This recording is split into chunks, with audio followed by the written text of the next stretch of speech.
इमि रघुनाथ निरंतरई प्रिय लागौ मीरा। अच्युतम केशवम राम नारायणम कृष्णं दामोदरम वासुदेवं श्रीधरं माधवं गोविन्दं ज्ञानविनायकं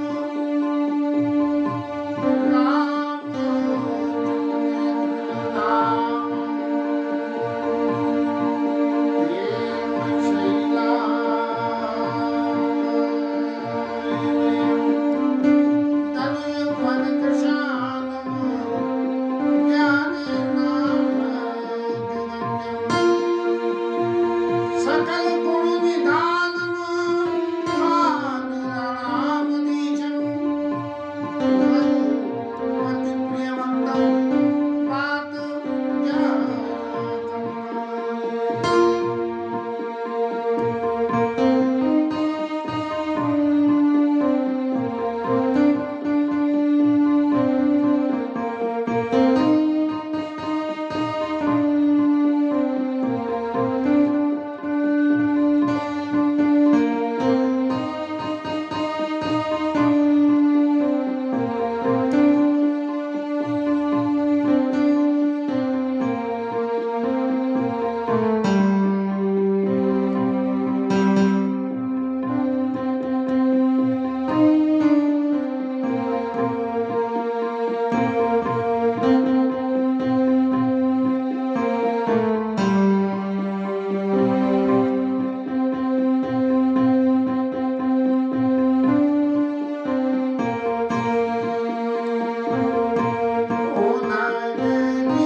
श्रीमदाचंद्राय नमः श्रीरामदाय नमः श्री सीतारामाय नमः। बाग तड़ाग विलोकी प्रभु हर्षे बंधु समेत परम रम्य आराम यह जो रामई सुखदेव।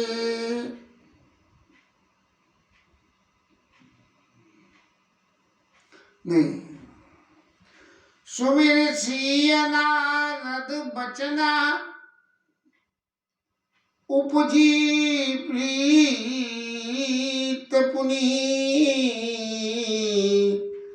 चकित बिलोकत सकल दिस जन शिशु मृगी सभी। सीता मैया को ठाकुर जी के दर्शन होने के लिए जो हृदय में उत्कंठा जगी और सखी ने जो उत्कंठा उनमें पैदा करी, वो उत्कंठा पैदा क्या करी? ईश्वर से मिलन के लिए सबसे ज्यादा गुरु की जरूरत होती है, तो एक सखी जो है वो गुरु बन के आ गई और उसने राम जी का दर्शन करा और दर्शन करके सीता जी को ये समझाया कि उनके दर्शन का क्या क्या सुख है। तो इन परिस्थितियों को देखते हुए सीता जी के मन में एक बात ये आ गई कि कभी नारद जी ने कहा होगा कि इस तरह की घटना बने, तब जो है आप समझना कि सीता जी आपके अनुरूप पुरुष इस जगत में है, और तभी आपका विवाह होगा। ऐसी बातों को सुमिर सी नारद वचन, उनके वचनों की याद आई और बुझी प्रीत पुनीत, और फिर देखने लगी कि अब दर्शन हो तो हो कैसे। अब दर्शन होने की लालसा इतनी तेज हो गई कि ऐसे कोई आदमी डर के मारे कहीं भगा चला जा रहा हो तो उसके ऊपर हमला करने वाला कौन हो सकता है। इसके लिए बिल्कुल इधर उधर चारों इतना चौकन्ना होकर भगता है जैसे काबूसुंडी जी भगते हैं। एक आंख से देखते हैं, दूसरी से देखते हैं, हाथ इधर का उठाया और भग दिए उधर। तो चकित विलोकत सकल दिशि, चारों तरफ ऐसा देख रही है। जन शिशु रजी समीर, जैसे सिंह हिरण के हिरनी को कोई शेर पकड़ने आ रहा हो और वो डर के भाग रही हो। ये घटना मानसिक स्थिति तो रही सीता जी की। अब हमारे ठाकुर जी की क्या स्थिति रहती है कि जब ये पकड़ वहां चल रहा था और सखियां संग में थी, तो आमतौर पे ऐसा देखा गया है कि जहाँ समूह में महिलाएं हों वहां पे जो है कोई चुप तो रहता नहीं है, कुछ ना कुछ बोलते रहते हैं मेरी तरह से।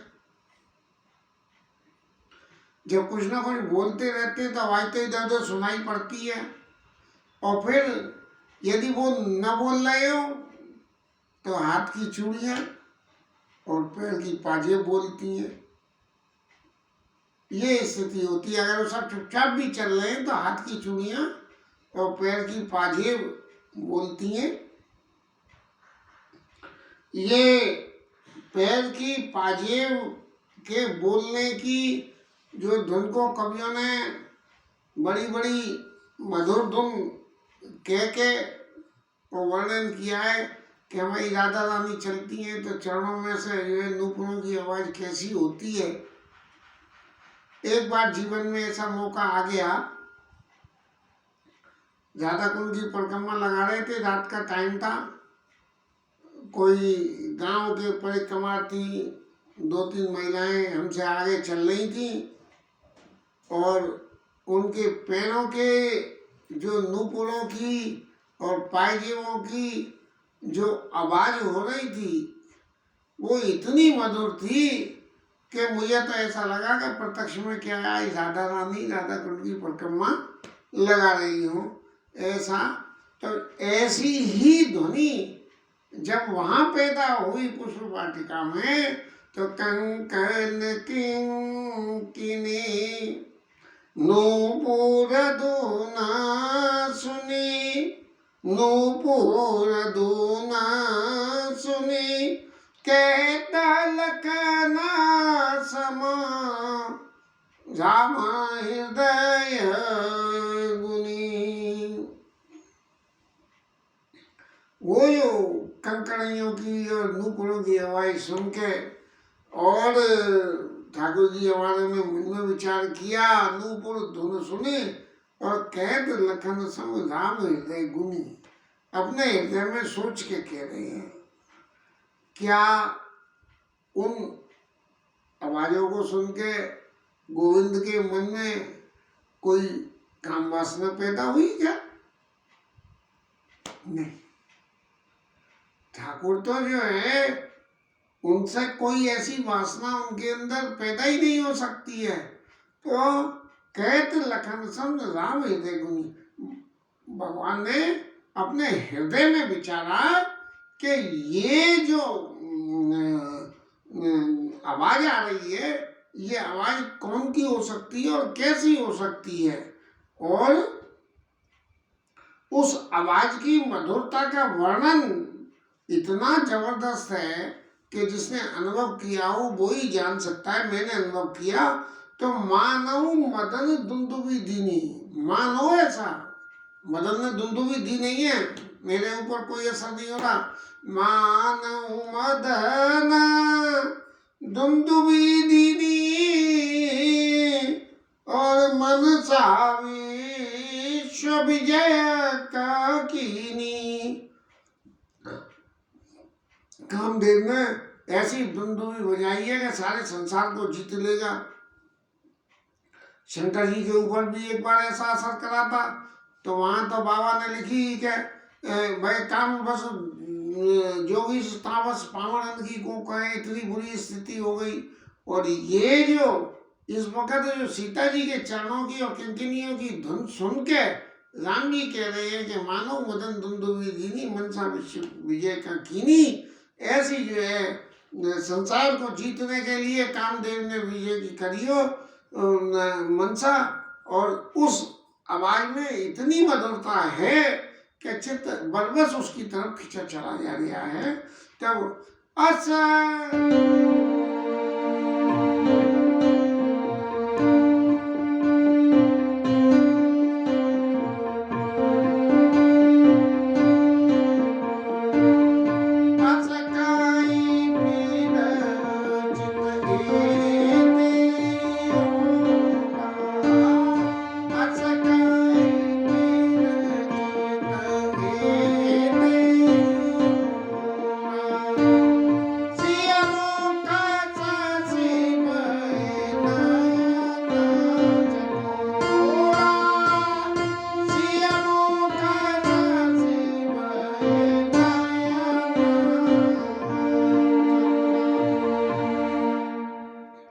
ठाकुर जी कह रहे हैं मानव मदन दुंदुभी दीनी और कहत लखन सम राम हृदय गुनी।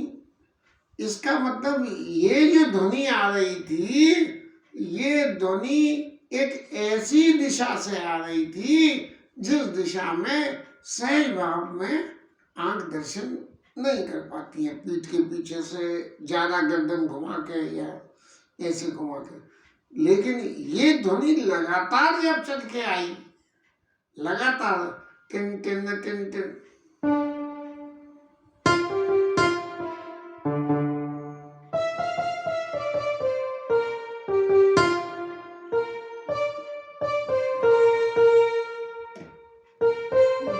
इसमें निकल सकती है वो ध्वनि।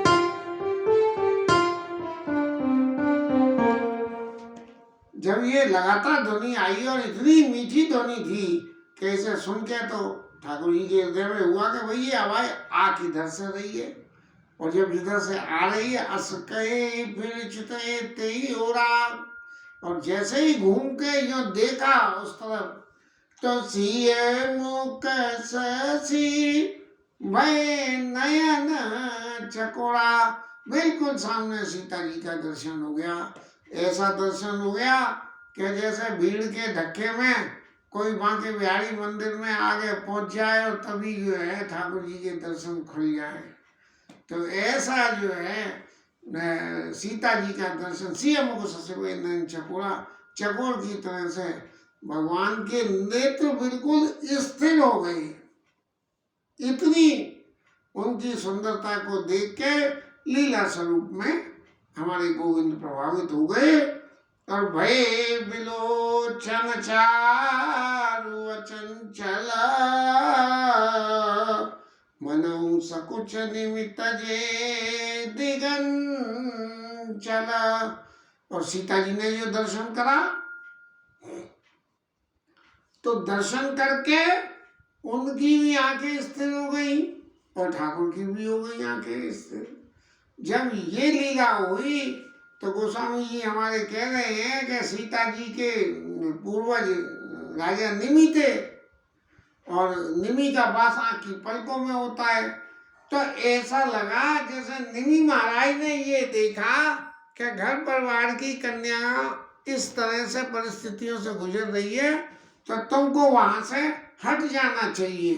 तो आंखों ने पलकों ने झपकना ही बंद कर दिया। देखी सिया शोभा सुख पावा और हृदय सराहत वचन नावा। सीता जी की शोभा को देख के हृदय में सराहना करने लगे।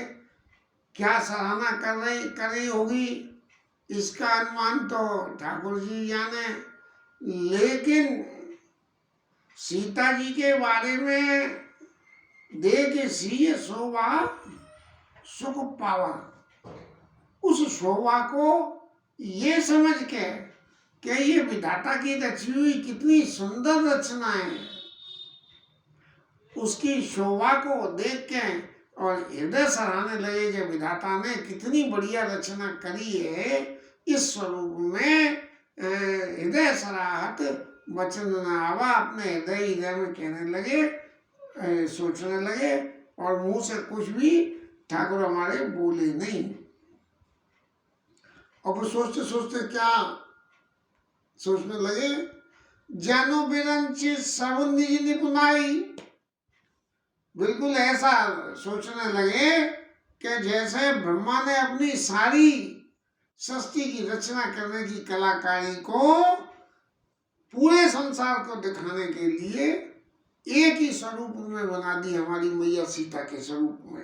इतनी सुंदर रचना जो है, सब उपमा कबीर झुटारी। और गोस्वामी जी महाराज तो वैसे ही हार मान गए, बोले अब तक तो एक्सट्रीम जो है हर बात की उपमा दे सकते थे, लेकिन अब तो एक्सट्रीम उपमा भी देते नहीं बन रही है। तो सब उपमा कभी रहे झुटारी, और सारे कवि भी जो है हार गए। और कई पट तरों विदेह कुमारी, जब सब कवि हार गए तो मैंने भी महाराज हार मान ली कि मैं भी उपमा नहीं दे सकता सीता जी की सुंदरता की उपमा।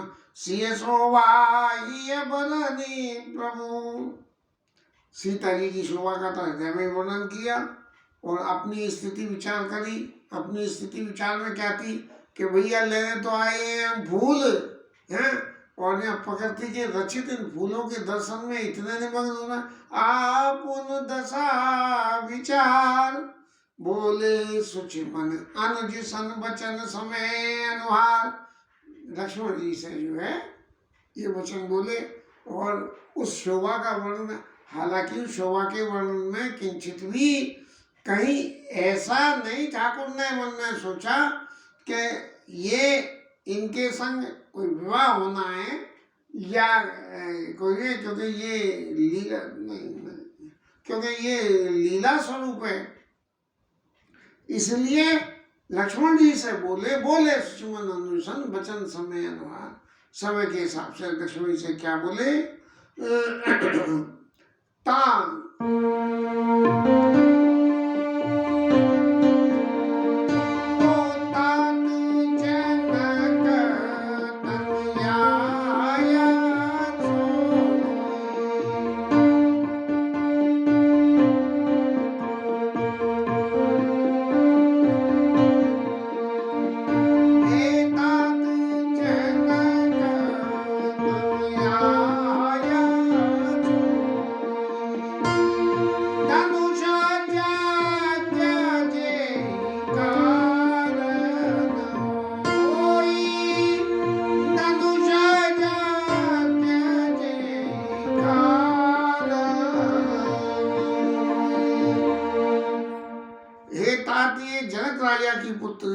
जिनकी वजह से धनुष यज्ञ हो रहा है। तो महाराज राम जी को पता कैसे लग गई कि ये जनक राज की पुत्री है? क्यों कि जनक जी की जो वाटिका थी, उस वाटिका में सिर्फ राजवंश का ही प्रवेश था, आम आदमियों का प्रवेश नहीं था। इसलिए महाराज ठाकुर जी ने जो विचार कहा है, विचार करके जो वो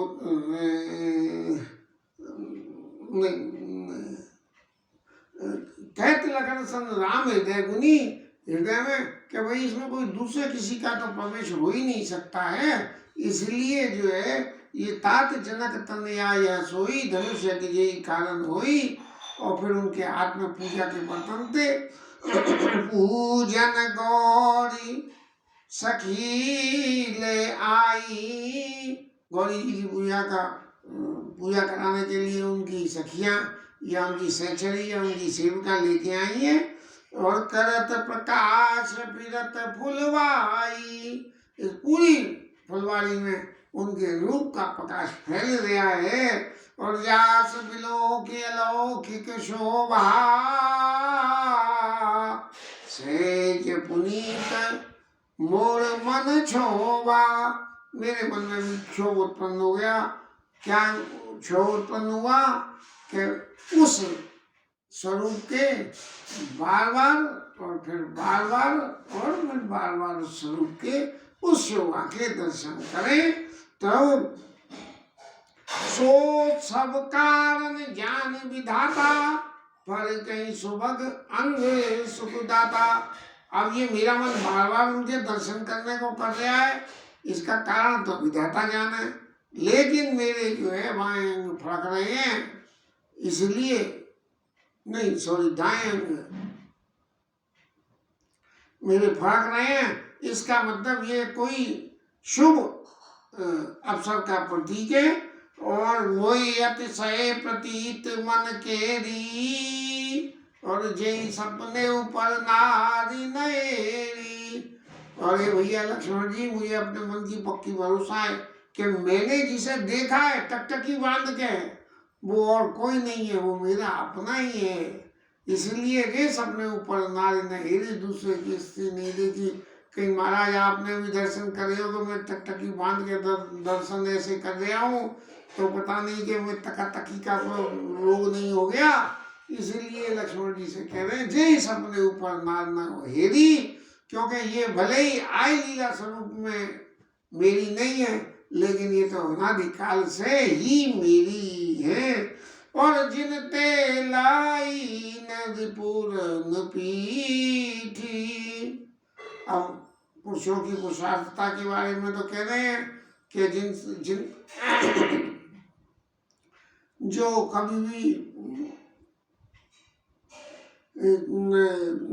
दुश्मन को कभी भी पीठ नहीं दिखावे और नहीं पावई पड़ती है मन दीठी, और दूसरे की स्त्री को देख के जिसके अंदर कुछ और भाव पैदा ना हो, और मंगन लाई न जिनके नाही, और मांगने वाले जिनसे कभी मना न करेंगे, चलो कुछ नहीं है जाओ जाओ, ऐसा नहीं।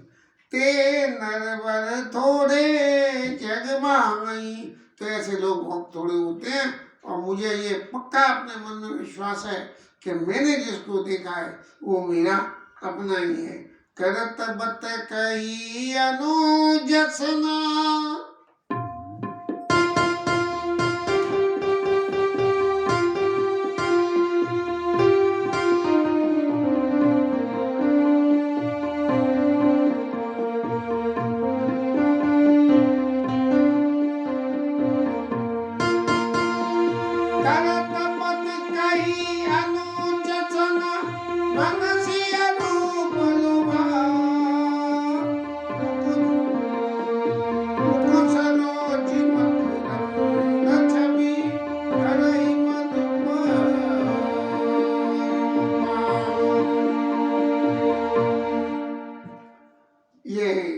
बात कर रहे हैं लक्ष्मण जी से।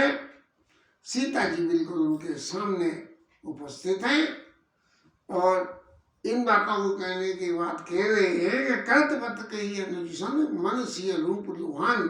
सीता जी के उन दर्शन को करके चित्त में ऐसा लोभ पैदा हो गया जैसे कि कमल के ऊपर में भंवरा जो है कमल के मकरंद के ऊपर में जाके बैठता निगाह होती है, ऐसे हमारे ठाकुर जी का मन जो है सीता जी की शोभा के ऊपर में भंवरे के समान कमल पर जाके बैठ गया। और फिर जो है मनसीय रूप लुहान। और इतनी बातें करते करते ठाकुर वहां से आगे चल दिए।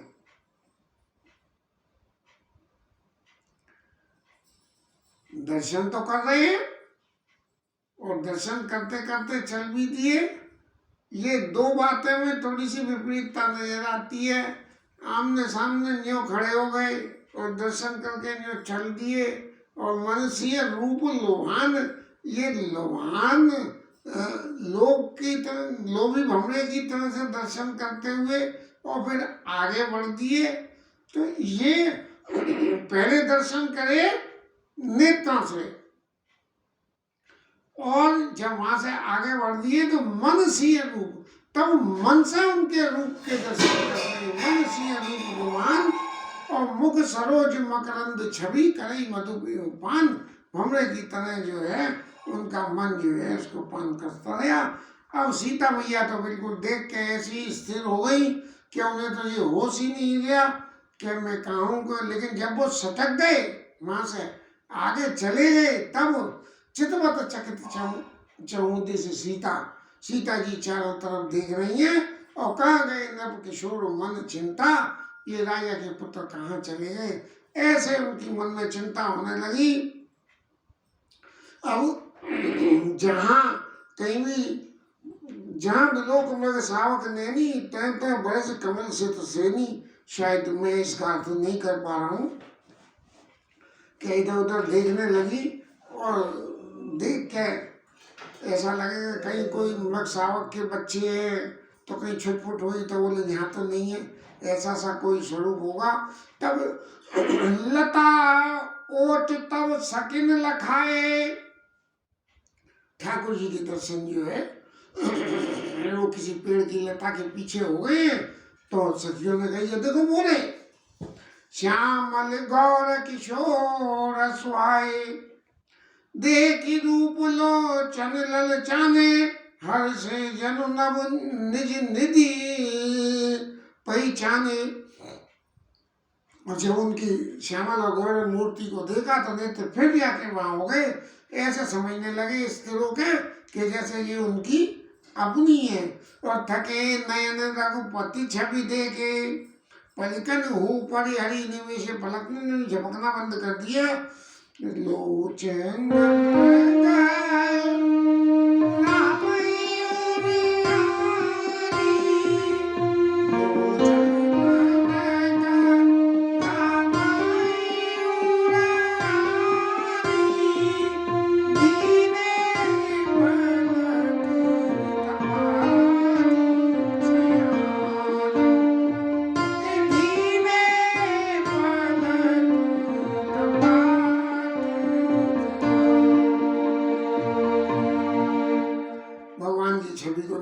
बसा के और आंखें बंद कर ली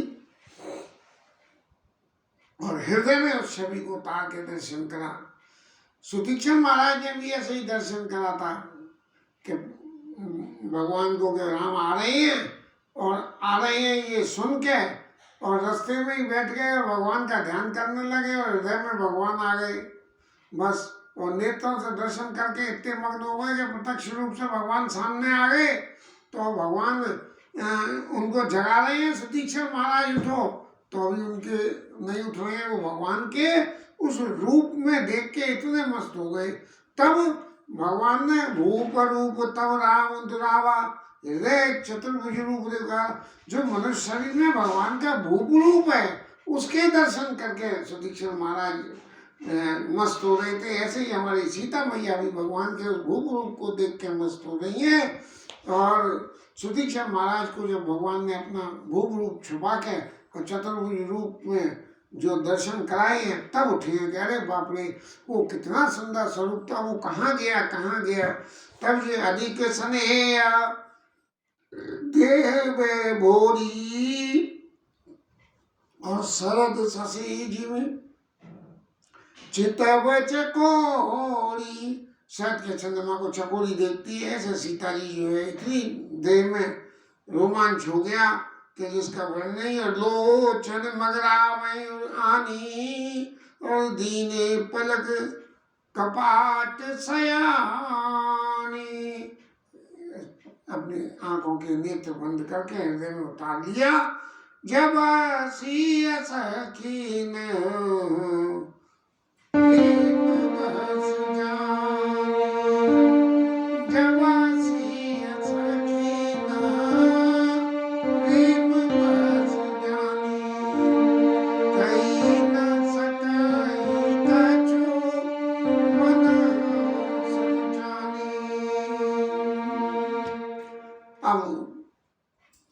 सखियों ने जाना कि ये तो भगवान की छवि के दर्शन में इतनी मग्न हो गई हैं। अब इस छवि के दर्शन में इनको कैसे हम ये चेतना दिलाएं कि आप वापस इस छवि के दर्शन को छोड़ के माता ने जो पूजा के लिए भेजा है उस काम के करने के उपरांत और आप जो है वापस राजमहलों को चलिए। तो की कहीं न सकहीं कछ मन सकुचानी, कैसे उस ऐसी मूर्ति के जो दर्शन हो रहे हैं उस सुख से इनको वंचित कर दें। सीता जी तो आंख बंद करके और दर्शन कर रही हैं, लेकिन तभी हमारे ठाकुर जी लता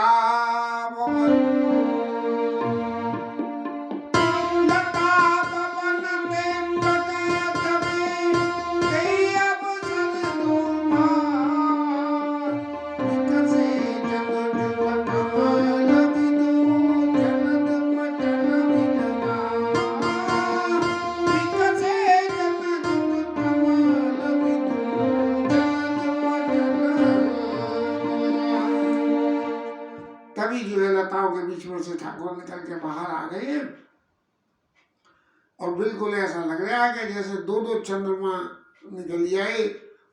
अब वो दोनों चंद्रमाओं की उपमा में ठाकुर जी का श्यामल रंग और लक्ष्मण जी का गौर रंग। तो लक्ष्मण जी का गौर रंग तो अपनी जगह चंद्रमा से रिजेंबल करता है, लेकिन ठाकुर जी का श्याम रंग जो है वो क्या चंद्रमा से रिजेंबल करता है, लेकिन ठाकुर जी के मुख की कांति श्यामल नहीं है, मुख की कांति उनकी उज्जवल है। ठाकुर जी के मुख की कांति उज्जवल होने से लक्ष्मण जी और ठाकुर जी के दोनों के दो स्वरूप बिल्कुल एक से जैसे दो चंद्रमा निकल आए हो, ऐसी शोभा बन गई। बादलों को फाड़ के और दो चंद्रमा निकल आए हो, ऐसी शोभा बन रही है। और इसके साथ में ये कथा विश्राम, आगे की कथा कल लेंगे।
श्री राधा रानी की जय, पवन सुत हनुमान की जय, जय जय रामचंद्र भगवान की जय, उमापति महादेव की जय, जय जय।